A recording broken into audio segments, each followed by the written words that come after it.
అదేవిధంగా గతంలో అసలు కాలువల మీద తిరిగేటో లస్కర్ లేరు. ఎస్కేపులు, షట్టర్లు, గేట్లు చాలా ప్రమాదకరమైన పరిస్థితి చేరినాయి.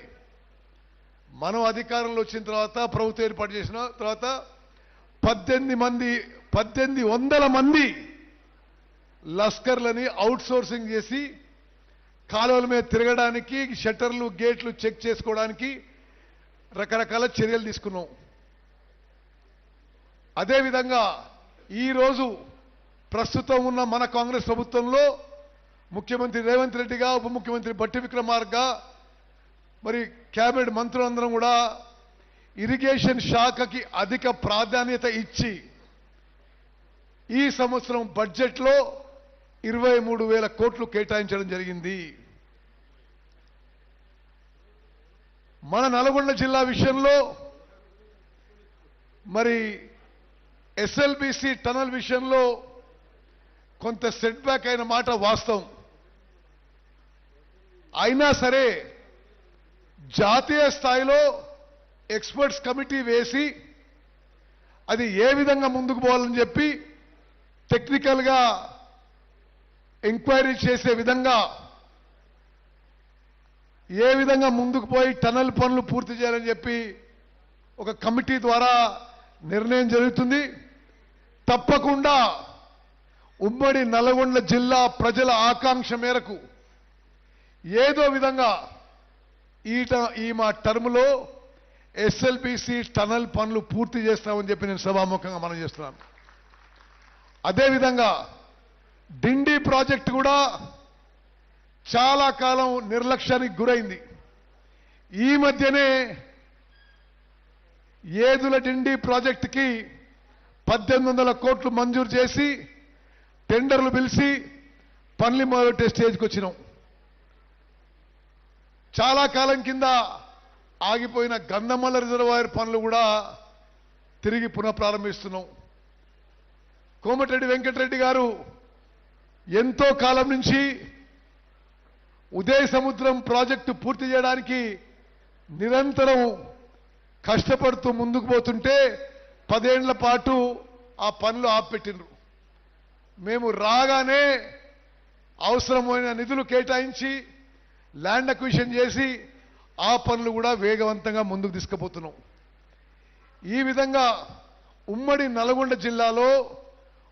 నల్గొండ జిల్లా సస్యశ్యామలం చేయడానికి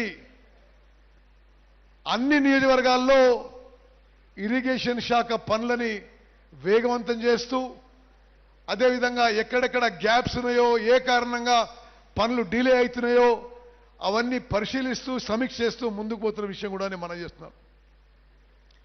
మిత్రులారా, వేదిక మీద ఉన్న పెద్దలకి, అధికారులకు నేను మనం చేస్తున్నా, మన ప్రభుత్వం యొక్క ఇరిగేషన్లో మన స్లోగన్ ఏంటంటే తక్కువ ఖర్చుతో తక్కువ సమయంలో ఏ విధంగా ఎక్కువ ఆయకట్టు తీసుకురాగలుగుతామో అన్ని పనులు చేపడుతున్నాము.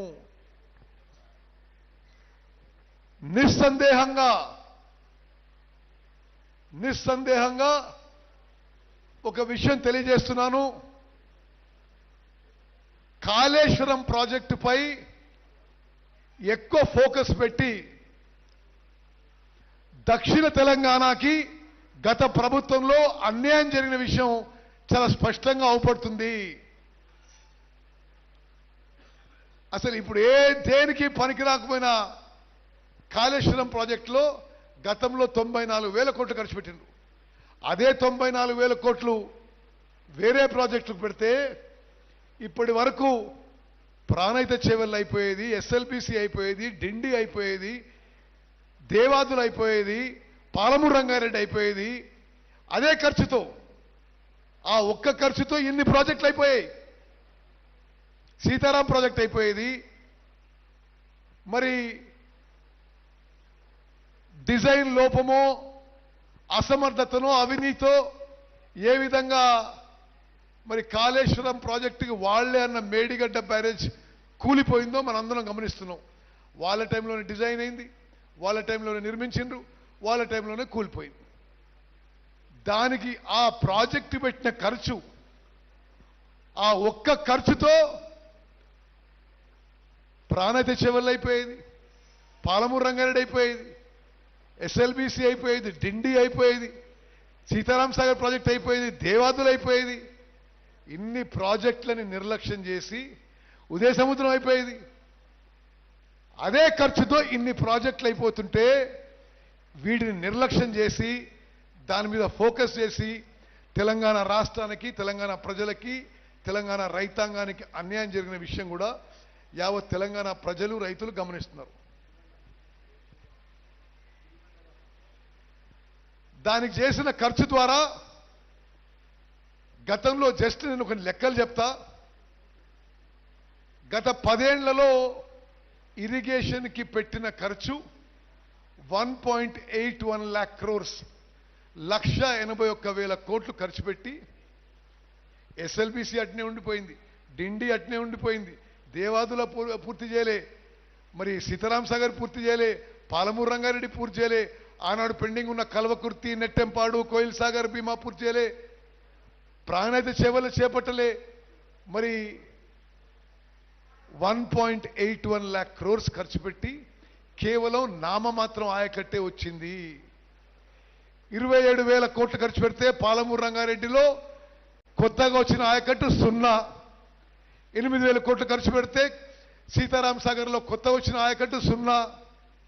దేవాదుల ముందుకే పోలే, మరి ఎస్ఎల్బీసీ ముందుకు పోలే, డిండి ముందుకు పోలే, వెనకటి నుంచి పెండింగ్లో ఉన్న కల్వకుర్తి, నెట్టంపాడు, కోయిల్ సాగర్ భీమా ఏది ముందుకు పోలే, ఉదయ సముద్రం ముందుకు పోలే. మరి ఆ విధంగా వాళ్ళు చేస్తే మనం మాత్రం తక్కువ ఖర్చుతో తక్కువ సమయంలో ఏ ప్రాజెక్టులు పూర్తి చేసి ఎక్కువ ఆయకట్టించే విధంగా ముందుకు పోతున్నాము. ఇరిగేషన్ శాఖలో నేను ముందు చెప్పినట్టుగా సుమారు 1,100 మంది ఇంజనీర్లు రిక్రూట్ చేసినాం, 1,800 మంది లస్కర్లను రిక్రూట్ చేసే అవుట్సోర్సింగ్ బేస్ మీద పెట్టినాం. అన్ని సిస్టమ్స్ కూడా బెటర్గా చేస్తూ ముందుకు పోతున్నాం. కృష్ణా నదీ జలాల కేటాయింపులో, ఎందుకంటే మిర్యాలగూడ కాన్స్టిట్యున్సీకి, మిర్యాలగూడ, హుజూర్ నగర్, కోదాడ్, నాగన్సార్కి ఇది చాలా ముఖ్యం. కృష్ణా నదీ జలాల కేటాయింపులో ఆంధ్రాకి అక్రమ తరలింపులో ఎక్కువ అన్యాయం టీఆర్ఎస్ గవర్నమెంట్లోనే జరిగింది. మళ్ళీ మనం వచ్చిన తర్వాత ఇప్పుడు కృష్ణా నదిలో అన్ని ప్రాజెక్టుల మీద టెలిమెట్రీ పెట్టడానికి మన ప్రభుత్వం పైసలు ఇచ్చి టెలిమెట్రీ ఇన్స్ట్రుమెంట్స్ పెడుతున్నాం. వాళ్ళ హయాంలో పోతిరెడ్డిపాడు సామర్థ్యం పెంచుకున్నారు, రాయలసీమ లిఫ్ట్ పనులు మొదలు పెట్టుకున్నారు, మల్యాల దగ్గర నుంచి ఇతర దగ్గర నుంచి శ్రీశైలం బ్యాక్ వాటర్ నుంచి కృష్ణా నది జలాలు అక్రమంగా తరలిస్తుంటే ఆ అన్యాయాన్ని వాళ్ళు జస్ట్ నిశ్శబ్దంగా ఉన్నారని చెప్పి విషయం మనం చేస్తున్నాం. కృష్ణా నదీ జలాల్లో ఎక్కువ అన్యాయం గత ప్రభుత్వంలో జరిగింది. మనం వచ్చిన తర్వాత నిరంతరం పోరాటం చేస్తున్న విషయాన్ని మనం చేస్తున్నాం.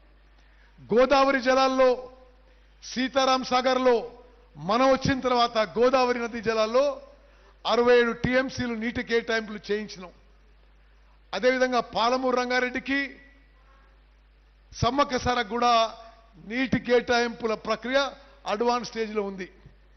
మరి ఇవన్నీ మీకు మనవి చేస్తూ ప్రత్యేకంగా ఉమ్మడి నల్గొండ జిల్లా సస్యశ్యామలం చేయడానికి తప్పనిసరిగా మనం వేదిక మీద ఉన్న ప్రజాప్రతినిధులందరం కూడా, అధికారులందరం కూడా మరి కృషి చేసి ముందుకు పోదామని చెప్పి నేను మీ అందరికీ సవినయంగా విజ్ఞప్తి చేస్తూ, సివిల్ సప్లైస్ విషయం నేను జస్ట్ 2-3 నిమిషాలు మాట్లాడి మరి ఆ తర్వాత అందరూ ప్రజాప్రతినిధులు మాట్లాడాలని కోరుతున్నా.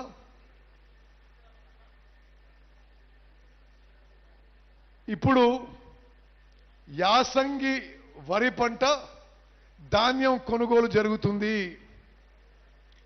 కొన్ని లెక్కలు చెప్పాలి మీకు.